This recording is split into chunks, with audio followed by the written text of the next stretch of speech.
welcome to Bowties Sometimes Cool with myself, Ashley, and Ed. Good evening, Ed. Good evening, Ash. How are you this? What we in November? We're in November with this dark November evening. Yeah, it's quite windy outside here. And James, good evening, James. Hello, gents. How are we doing? On the phone again, are we? On the phone? We're on the Laptops? phone again. Yes, my laptop's been commandeered by my youngest, which is possibly a coded way of saying "get me a laptop for Christmas, Dad." So, I reckon it is. I reckon it hmm. is. Now, Ed, you reached out to me. I say that as if like in work or something. You just messaged me and said, I know who would be good for the show. So I'll tell you what, I'm gonna let you introduce the gentleman that is joining us this evening with a wonderful bow tie on. There I can Yeah, see. he Yeah, has. that's where my bow tie, lads. So, my wife works in a school in the local area, and this gentleman does as well. And my wife said, "Oh, do you know what? A chap that I work with, he's written a book. You'd probably really like it." So my wife bought a copy of this book a couple of years ago, and it's disappeared to my father-in-law's house and has never come back. So I haven't been able to read it. But earlier on this week, I was given a copy of this book, The Tippling Tales by Mike Bellis, and I tried to finish it, but I'm up to page 100 in there. But it's a great, easy read. It's fantastic. So with it being the sort of thing we cover sort of fantasy, sci-fi, etc. I thought it'd be nice to ask Mike to come on, and thank you very much for coming on, Mike.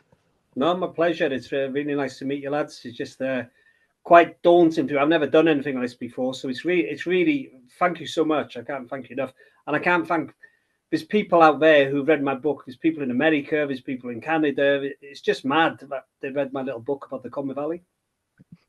Yeah. So we've got some questions to run by you. Okay.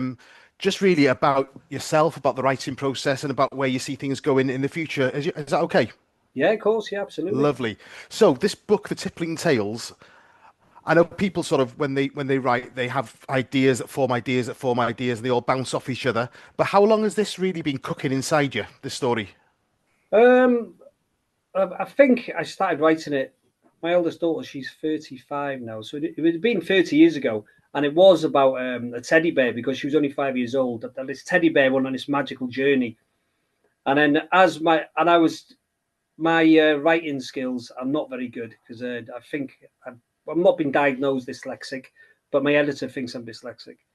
So absolutely, when I started, it was all just mumbo jumbo. It was just like all over the shop, and then my daughter, she got to the age and started reading, and she couldn't read it because it was all mixed up writing, whatever. So I just carried on. I persevered. So it's about 30 years ago, and then I just carried on with it and just done my best, and just I had all these stories in my head that I wanted to try and get on paper, but I couldn't get them on paper because I couldn't write properly.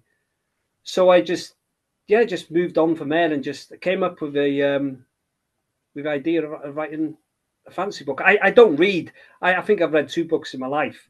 Um, so I don't read very much because I couldn't read very well or whatever. So it was like 40 years old when I think I started maybe reading and writing. When I started school, Ed, it was a bit. I had to learn a bit about reading and writing. Yeah. And then you said you've had that idea going round in you, and you've had difficulty putting it down. But what was the spark? What finally inspired you to put pen to paper off or hand to keyboard to get this story out from you and into the bigger world? Um, I had it all. It's really a mad story. I had it on an old MacBook that I had years ago, and then certain things happened to me in my life, and I lost the MacBook. Well, the MacBook was misplaced, and I remember putting it on a CD. Well, at the time we had CDs, so I'd done a CD, and luckily I found that CD, so I put it back in the back onto Word, and I started looking at it, and then I started fixing things. I had a lad who's a semi-professional photographer. We used to go out taking pictures, and then he'd sit with me, and he'd say, "Right, Mike, this is a really good story, mate. You need to get it out there." So the inspiration of him really pushed me to try and get this done. And then obviously when COVID came, I'd done it, I think, the best I could. And then COVID came, and I thought, you know what, we could all die here. We could all die. It was nuts, especially myself and Lady working in school. It was crazy. And then I decided, you know what, and this is not me. I would never do anything like this, but I think COVID pushed me, and I just decided, right, I'm going to put my book out there. So I started looking how to do it. Tried to do it through publishing, but obviously it's just crazy prices everywhere, whatever. And then obviously I found KDP with Amazon, and then I just went through it all, and I just learned myself, and I put it out there, and that's how I done it. Really, just yeah. Amazing. And the story, I mean, from reading it, we're from the same sort of area. Right, it's partly based in a fictionalized version of the Conway Valley. Yeah, The village Bont, I know where that's meant to be. The village of yeah. Garrog, I know where that's meant to be. There's no Yeah. Trevor in it though. I haven't Ah, noticed yet. So you'll have well, to Ed, you'll have to rectify that. after this interview, Ed, I'll tell you why. There's a little tale behind that, and you'll laugh. I'm not going to mention it on here, Yeah. but you'll have a laugh after that. Okie dokie. But how important to you was it to write about home in your book? How in this fictionalized world? How important was it to bring your home into this fictionalized world? Well, it's mad really because I would, I don't diss my parents at all. I grew up in a council house in obviously little village in Talabon, and my upbringing wasn't great, but so was a lot of people's. Then in that time, a lot of people drank, a lot of people used to go to the pubs, parents like, and then I don't know, it just went. I just had to put all these ideas together how my life was, and bless my sister's passed away now. But when I told her I'd written a book, the first thing she said is, "It about your life, Mike?" Because she knew how I lived. She lived like that, but she moved away. So I thought, right, I'm going to do this, and then the little teddy bear became in the book when I first wrote it. Became me. So then I mentioned about my parents, or whatever. Obviously, I've exaggerated what went on in the book, my parents, but the house was like it is in the book. The ripped wallpaper, freezing cold. I was always cold in that house, always cold. The dog, obviously, the dog's real and everything. The school, yeah, it was all real. So yeah, it was quite difficult as I was doing it because I remember stuff in the book about my parents smoking in bed, which everybody used to do them, in the 70s. They'd smoke in bed and have a cup of tea or whatever. Obviously, you could burn the house down. It was crazy. So really, yeah, I don't know, just put it all together and just. And your Daniel's then based sort of on semi-autobiographically based on you. Yeah, Was Daniel's me. Was your dog called Taff when you were a Yeah, kid? yeah, dog's Yeah. called Oh, Taff. that's amazing, brilliant. Yeah. And then we go from the sort of the sort of almost quite grim reality of Bont in the 70s, 60s, 70s to the fancy world of Fentwell, and the people, the goodies that inhabit that are the Tipplings. How did the idea for the Tipplings come about? No, I really, well, there's a mad story again. I don't know how long you want this interview go on for, but I could talk all night. There was, when I was aged 11, I think, in Talabot, it was a massive stormy night, huge stormy night. And all the lads used to gather in the bus stop in Talabot, Yeah. All the lads used to gather there. We were like 11-year-olds on push bikes, whatever. And that one evening, I couldn't find them. And I don't know whether I saw this or I imagined it or what, I don't know. Talabot in the day in the 70s, there's a lot of weird stuff going on. Because I used to hear stories about seances and all kinds of stuff. And I went looking for the lads after school. It was dark. I always remember it was like up in Talabon, the old hall in Talabon. Well, I went up there. We also gathered around on the hall and on the playing fields, whatever. And I always remember the hall was big and dark. And there was two big black doors. And there was a street light outside and two massive windows. And for some reason, I couldn't find the lads anywhere. So for some reason, I looked through the keyhole. And through the keyhole, whether I imagined it or whether I saw it or not, I saw this figure floating across the floor, because you could see from the light outside, you could see the whole floor. And he had like a pointed hat. And that's what I based my character Huckle on. That's how I got that character. Oh, wow. The Tippling, I really don't know where the Tippling came from. I've got no idea. Just imagination, I think. And Fentwell, the same thing with Fentwell. It was just, I don't know, my story. It's mad when I'm writing. Everything just seems to flow. It seems to go. But getting the time to write is nuts. But I love that as well in the illustration. But you've got the map of Fentwell there as well in the front of your book, which is fantastic. Yeah. So you really sort of thought everything through there. But you've sort of touched on this before about you think you may have dyslexia, etc. But what were the barriers to you to starting to write this, to get it all going? Obviously, the barriers was I couldn't really write properly. That was the main barrier. I had all the ideas in my head, and when I was writing stuff down, obviously I understood what I was doing. But if somebody else saw it, I still struggle with stuff in school. Obviously I'm looking after children with special needs, and I do my best, and that's why I've learned more and more to learn to write, whatever. I've got a million stories in here I would love to get out there. Honestly, I have. My second book is flowing brilliant. I feel it's like a million times better than my first book. And it's like, because I've learned, I think in the time with the first book, it took me 30 years to write. This one, it's going to be a bit, well, hopefully it's going to be a lot quicker than 30 years. I don't think I'll be here. And were you always growing up? Were you always a fan of a lot of the fancy genre yourself? Did you read sort of Narnia and the Hobbit? Or were you aware of that sort of film and cartoons and things like that? No, nothing. None I of that. never read. I think television was Doctor Who, and as I know you lot are into. So I think that was the only. Never read a book until I was in my 40s, maybe 40s. And I think I've read 2 since.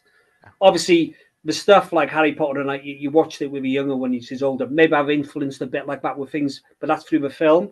But never. No, about 2 books I think I've read. I am reading Silence of the Lambs now, so. But this, I mean, when I'm reading this, I don't know. I said to Hale reading it, it reminded me very, very much of the Sunday tea time serial they used to have on, like classic books, sort of adapted for children. They did Narnia, they did The Box of Delights, and it feels very, very much in tone like a BBC serial from the late 70s, early 80s. Wow. So that's why I thought that it felt to me sort of like The Box of Delights. I read the first third of it on the first night, and it felt like a proper cliffhanger. When he puts the key into the box and opens it. That felt like a cliffhanger at the end of a TV episode. It was really, really sort of visual. So I thought maybe you'd been watching them when you were a kid, and that had been something. No, that's amazing. I think, Ed, lads, I think what it is, because I don't read, and this is what I'll try and put out there to people, and doing this tonight for me is massive. I've never been like this. It's huge. Thanks to you, lads. It's absolutely huge. But I'd like to get out to people and just say, if you're dyslexic, whatever, it doesn't matter, because I've done it. I haven't been diagnosed dyslexic, but I really think I possibly am. And I'd like people out there to realize they want me to do a talk in the library in college about my book. And I'm obviously on edge. No, if I can help one person, like if somebody's got an imagination, nothing should stop them from writing a book like me. My second book, like I said, is just flowing. It's just going really, really well. It's good. I was doing some tonight before we came on, but as we all know, time is just nuts, just crazy. This time, yeah, that's the thing is when you've got to hold down a real world job and you want to live in Fentwell, it's difficult. I need to retire. I'm hoping to retire soon, so I'll get loads of books done. Great plan. So I've seen the response to your book on TikTok, BookTokers. I don't know if you do TikTok, but Mike is a prolific TikToker. Follow him; he's great. We'll put his link under this when it comes out.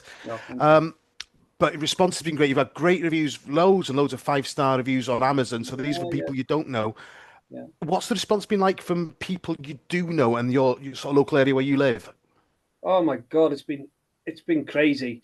When I first put my book out there, the one with the teacher we were talking about, that I put it out there like that, and I put it on Facebook because the only platform was Amazon Facebook. So I put it on Facebook. The whole story about Amazon. I put it on Amazon, and it was 3:00 in the morning, and I was pressing send, and I thought, I can't do this. I'm Mike Bellis from Talabon. Mike Bellis won't write a book. Nobody will believe me. Anyway, I plucked up the courage after a few whiskies and a few beers. I plucked up the courage and pressed send. Came back, and it's like, oh, that's it. It's done. It's not for me. Same again. I thought, no, this isn't stopping me, and nothing will stop me with this book. I'll keep going with this book until the day I die. I will, and my other books. And I changed some things. I had to format a bit more, whatever. And I pressed send again. Bing, it went, and I was like, oh my God, my book's gone to Amazon. Jesus, what's going to happen from here? So anyway, a couple of days later, there was confirmation saying, no, like it's mad. It's just like, bing, oh, congratulations, your book's on Amazon now. Oh, I was like, what? So I went to see it, really nervous. I was, oh my God, I was like, oh, it's going to people, my mates, my teachers, everybody's going to see this. So anyway, next minute, bing, bing, ping, ping, ping. Who's this Mike Bellis? Everybody's texting me. Who's this Mike Bellis you're putting on? It's not you. You could never read. You could never write a book. It's not you. And then obviously people started realizing it was me, and people started buying the book, and they loved what they loved is it's about the Common Valley. They absolutely loved it. And my second book was going to be about a place called the Moon of Dantra, where Huckle lives. But the response I had from the Common Valley and Llandudno and Conway, whatever, I changed it. So that the second battle is in the Conwy Valley. It's in the mountains of Cynefau, and Llyncoeti's in it, Llyneigia, Dilyn. I've put local legends in, as you know, with Cadrif and Goch, you read? I put legends like him in. I put, the river, what's the one in the River Conwy? Oh, there's a legend River Conwy. I can't remember the moment. But all that's, I'm trying to fit as many legends in my book as I can. That's awesome. I look forward to that. That's fantastic. Thank you. And then you go from having it on Amazon to having the physical copy of it with lots of different covers, which will come out in a moment. Yeah. But then it goes on to be done as an audio book. How did that make you feel? The same again. It was like all done by myself, as the book, the cover, everything all done by me. I thought, right, the book's out there. Many people, a lot of people can't read like myself. So I'm going to try and help people and do it as audio. So I found this program, AXL or something it's called, and I looked into that, started playing about with that, whatever. And then you go in and they make you offers, and then some of the prices are absolutely ridiculous. So it was just like, okay. And then this lady from Shrewsbury, and how she caught me was, her name was Deryn. Yeah, Deryn Oliver. So I got in touch with her, and she was like, "Oh yes," I said, "To Cymraeg, to siarad Cymraeg," and she's like, "Oh, no, I'm not Welsh. I'm not Welsh, but Deryn." And apparently her parents were Welsh, and they named her Deryn. Anyway, so we got talking and blah blah blah, and she done the narration for me, and it's good. Yeah, so that's how that came about. Yeah, awesome. And then again, we've touched on a little bit about this before. So Daniel is based on you. Yeah. What about the other characters? What about Tim and Huckle and Zezma? Are they based on any of your friends or family or people you've had associations with? Yeah, Tim was my next door neighbour. Yeah. And we used to hang about a little bit. I had better friends than Tim, but for some reason, and I don't know why, Tim came as my best friend in the book. Timothy Thomas, a lovely, lovely lad, lovely family. Like, his house was totally, completely different to mine. Mine was chaotic. You'd go around his house, it'd be lovely and warm, the fire's on. Mum used to say, "Come on, Tim, tea's ready." So it was a total opposite of my life.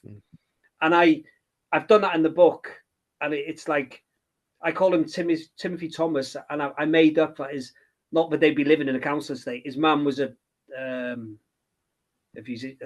did I say? I can't remember what said the mum was, but dad was a doctor, and they lived in there. But towards the second book now, they moved to London. And I'm not going to say too much, but Tim does come back in the third book. Tim comes back in the third book. Zezma, I have no idea where Zezma came from. I don't know how I come up with a goblin in a mansion locked in a glass coffin. I have no idea. The Grochins, where they come from, I don't know. Imagination. Oh, they're nasty pieces of work. The Grochins. They are very nasty. Honestly, they're scary. Yeah, they're scary. And then Huckle, is he your big bad? Is there anyone you based him on? No, I don't think any bad people. You know me, Ed. I wouldn't base on bad people, whatever. It's just like that thing. Maybe I saw it in the hall. Yeah. And I don't know. No, just I think like a Dark Lord, and that's why I thought it was good in the book. My life growing up, there was good in the book, but there had to be some evil. There had to be some kind of battle to make it interesting. Yeah. And then this is a hypothetical one now. So Netflix come knocking on your door, and they say, "Mike, we'd like to buy the rights to your book, but as part of the deal, you get to cast actors to play the parts." Have you any idea who you'd get to play the parts in this 6-part limited series? I don't know. That's a tough one.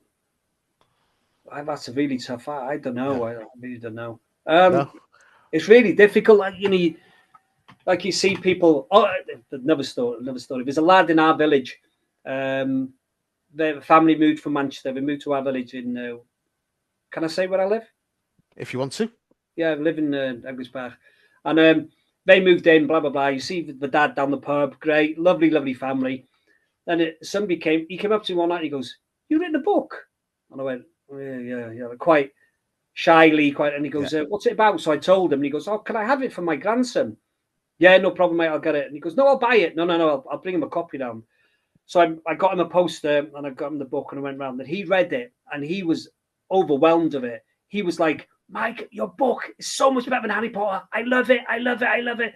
And do you know what? That makes you so humbled. Yeah. And it's just like, anyway, I think he could be Daniel. He could be Daniel. Yeah. But I don't know about the rest. I don't know about Tim. Don't know.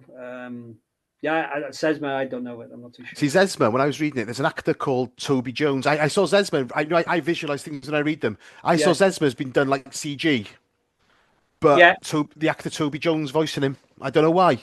Okay, cool. Yeah. Yeah. Just the way my brain works. And the very last question for you, Mike, I promise. Yeah. No, it's fine. Is there anything at all you can tell us about book 2? What can we expect without any spoilers? Right, book 2. You touched on the legends and things before, but what can we expect? Yeah, book 2's obviously it's going to be a bit darker. Llyn Coiti, obviously people who watch it don't know what Llyn Coiti is, but something happens. I still haven't got the title for it yet. I was thinking something, same again, it might be too Harry Potterish. I was thinking of Daniel Hawthorn and the Curse of the Dragonfish, because Daniel goes fishing up to Llyn Coiti on his own on his birthday in 2000 and I can't remember what day it was, 2077. Yeah, 77 it is now. And he's fishing by the lake on a lovely day on his birthday. And do you remember a lad from Dolgarra called Pod? No. No, Pod was he got in touch with me when I wrote my book, and he was amazing in my book. So I said to him, "Do you like to be in my book?" And he went, "Oh my god!" So he's in it, and he sees me by the lake, and he was a big fisherman, Pod, as I was, and then we're sitting there, whatever. The next minute, my fishing rod goes, and I reel it in, and I catch a dragonfish, which is the stories I used to tell my eldest daughter when she was younger about this dragonfish. And then Pod sees this, and he goes, "Have you heard the curse? Have you ever heard of the witch or Penllifryd Gwrach?" No. Surprisingly not. No. The slippery slope of the witch is above Llyn Coiti, that mountain there. It's called the slippery slope of the witch, yeah. And that's another legend I brought it in, but I've mixed it in. But she cast a fish. I'll get it in a minute. Cast a fish as a dragon. Anyway, he catches this fish, Daniel, and as he's bringing in, Pod says, "You need to cut the line. You need to let it go. Don't let that touch you." So Daniel is a lovely, lovely person. He's a lovely lad, as I think I was growing up. And Pod and his wife go off because they can see this fish. And Daniel, he lands on the bank, and Daniel's trying to get it back in. And as he flicks it with his landing net, the fish touches his arm. Then he goes from being a really nice, innocent lad. He gets touched by the dark side. So he's got good and dark in him now. So then the book goes through. I've got a great ending for it. The book goes through him going down back to Telebont and searching. I've got a young lad from a school. He's asked to be in my book. He's going to be. I asked him, "What did you want to be?" And he goes, "Can I be the king of the Yellow Elves?"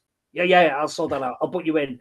So I've made a chapter about the king of the Yellow Elves, and they live in Gwydir Castle in Llanrwst, but nobody can see them. Only no humans can see him, but mythical creatures like the Tippling can. So they meet him on the bridge in Dolgarra, and they go over to Mainan, and then they meet the giant who's above the football pitch in Dolgarra, supporting Dynamo Dolgarra Football Club. Yeah. So he's standing above watching the football. Then I go over to Eglisbach, which is obviously where I live, so I got to mention there. Go from Mainan over to Eglisbach, and I meet. You ever heard of a lad called Gervorm? No. He's beard, a bit like yourself. Plays a fiddle, plays a violin, whatever. I've called him the Wizard Vorm. So we have to go and see him to get more magical spells to defeat Huckle, because Huckle is alive again after his what happened in the first book. He has come back alive. And then we go from there. We have a big battle in the Cynefin Mountains, and something serious happens with Daniel. Does he go to the dark side with Huckle, or does he defeat him? I like the ending in this. It's really, really good ending, yeah. Oh, that sounds really, really exciting, Mike. Any idea when it's going to be released? It's difficult, like I said, with time and stuff. You know, I was hoping to get it released by Christmas, but that's not going to happen now. There's obviously with family and everything. Obviously, family comes first, and it's like my little girl tonight. She's been poorly, but it's like I don't know. Maybe I try and hit summer again if I can. It's just I think I'm on chapter 14, and I think it's obviously it's going to be bigger than the first book because I just keep flowing with it. It just keeps going really, really well.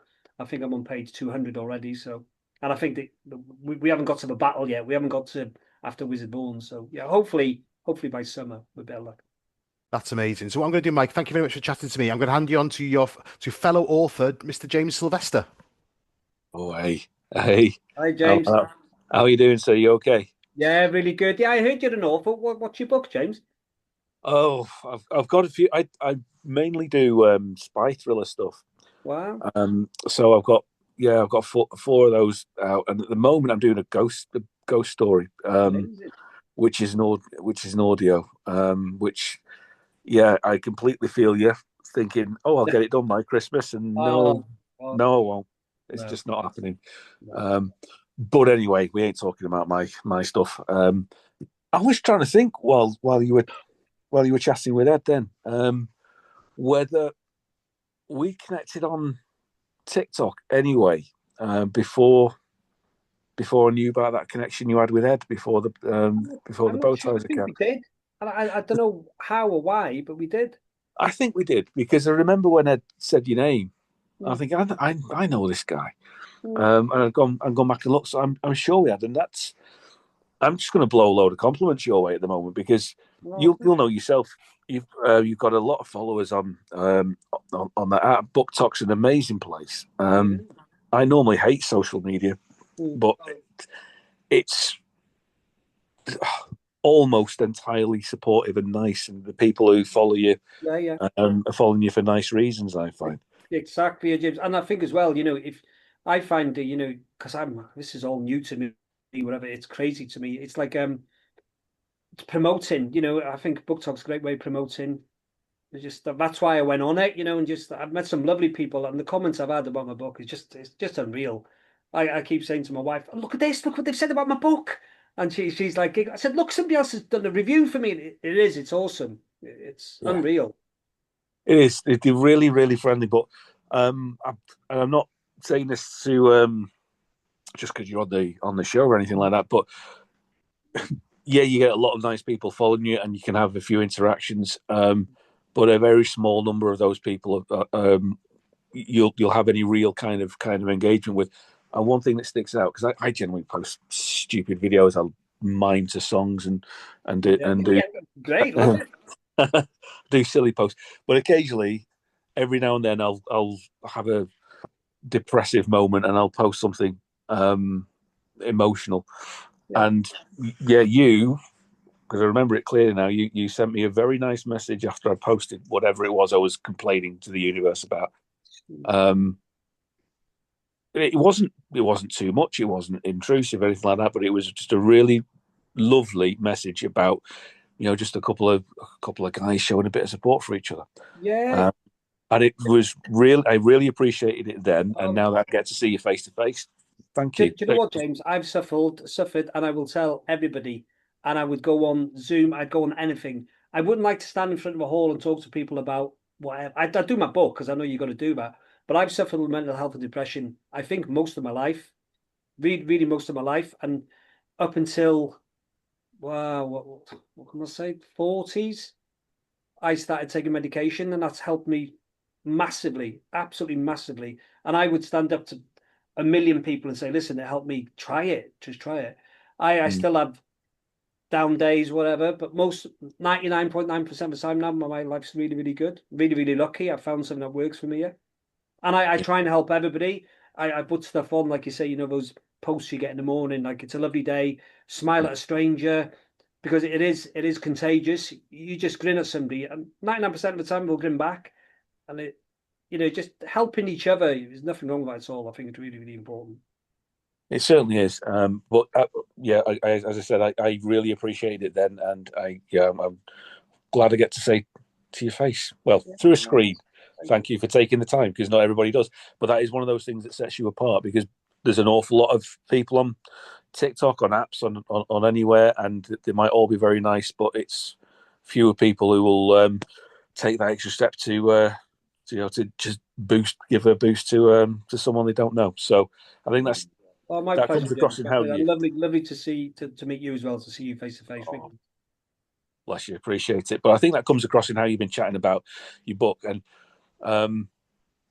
Just to echo everything you were saying, because the publishing world, and in a lot of respects, a lot of reviewers as well can be horribly snobby, very harsh, absolutely. But there's certain rules about what makes you a proper writer, a proper author. The opportunities for people with mainstream publishing, with trad publishing in particular, are very limited, and the voices are from a very narrow pool. And the kind of background you're describing, you're writing about your life experience from a council estate in the 70s. It's exactly the kind of voice that does need to be out there. And someone who has not read widely, you keep getting hammered it. If you say you want to write a story, we're saying you can't do that unless you've read the classics, unless you've done this, unless you've been writing since you were, age 3.5 or whatever. And it's not the case. It's not the case at all. I think you get that message across really well. Have you said it, that the writing's flowing with your second book, and obviously you talked about the issues you've had. I know you're not diagnosed, but probably having some form of dyslexia or difficulty in that way. Have you found the writing is getting easier the more you're doing it? Oh, it's mad. It's like it's definitely getting easier. It's just flowing at the moment, and I still struggle. I don't know whatever it is in the keyboard, but I just go with it, and I think I'm very strong-willed, and it's like, I'm going to do this. Nobody's going to stop me. Nobody's going to stop me. Nobody in the world's going to stop me doing this. And like I said there with my book, I've always said there's something in this book. I don't know. I have a gut feeling. I always go by my gut feeling, always have done. And I've got a gut feeling something will happen to this book one day. Most probably when I'm dead and everybody else will have all my money. I just do. I don't know. And people keep saying to me, hey, you keep pushing that book. I just want to. I think as well, because I was like dissed in school so much, you're a nobody. You'll end up nothing. And I'm a HLTA. And I'm so proud of that. And I'm so proud of what I've done with my book and and like I said there, James, I love to help people. In school, I've helped loads of people. People come over and talk to me about their problems, whatever. Absolutely. Well, you're certainly not a nobody. Yeah. I mean, I don't think anybody's. I hate that expression. Calling anybody a nobody. You're certainly not one of them. And in your professional life, clearly in your personal life, you go above and beyond in helping people, and you're doing that with your story as well. I say that to a lot of struggling writers. God knows why they ask me for advice, because Jesus, I don't know, they probably never met me. But they'll come, and when they're having a bad patch of, I don't think I can finish this, I don't think I can get through it, and what's the point? Nobody's ever going to read it. So, do you know what? First of all, the most important person you're writing for is you. If you've got a story to tell it, and if nobody reads it, so what? But exactly. Somebody will, and if your words just help one person, then you have helped one person with something special, something magical, and you're doing that every time someone reads it. I don't read a lot of fantasy, but I am going to read yours, and I'm not just saying that. I'm going to read it, and I'll drop you a message when I've got it done. Send me your address. I'll send you a copy over or whatever. Just like Oh no, sir, thank you. I will get it. That's very kind. Well, it's 500 quid on Amazon. You know that. Well, no, I will stop there, because I'll end up embarrassing you. But keep doing what you're doing, because I think it's amazing, and you're an inspiring chap. It's been lovely listening to you talk about your childhood. It's just amazing coming on here tonight, lads. Wow, it's just blown me away. Really, just blown me. Thank you all so much. All I want to say really is thanks, Mike, ever so much for joining us. You probably won't even be able to see this anyway, but we have a WhatsApp group, and I genuinely did message us earlier in the week and said he was loving the read, and so I can, he really was. And you're 100 pages in, Ed. 100 pages in. I've just finished the bit with the witch in the cabin in the woods. That's what the witch of Walham Wood. Yeah, just got past that bit. Okay, nice one, Ed. Thank you. Oh, brilliant. Well, we'll put some links in. We're going to put some pictures in. We're going to put a link to your TikTok as well. We'll just put all sorts on here. So It's Oh, been nice one. an absolute joy. Thank you so much, Mike. It's been brilliant. Oh, Edward, no, thank you for your questioning. yeah, And thanks, Ed. Before we go, I'd just like to say again, thank you so much. This is really new to me, and it's gonna boost me to go out and spread my book even more. Like I said, with a library, they want me to go and have a talk in a library, and this tonight has really, really boosted me to go and do it. And just don't be scared, which I have been most of my life, scared of, I don't know, everything really.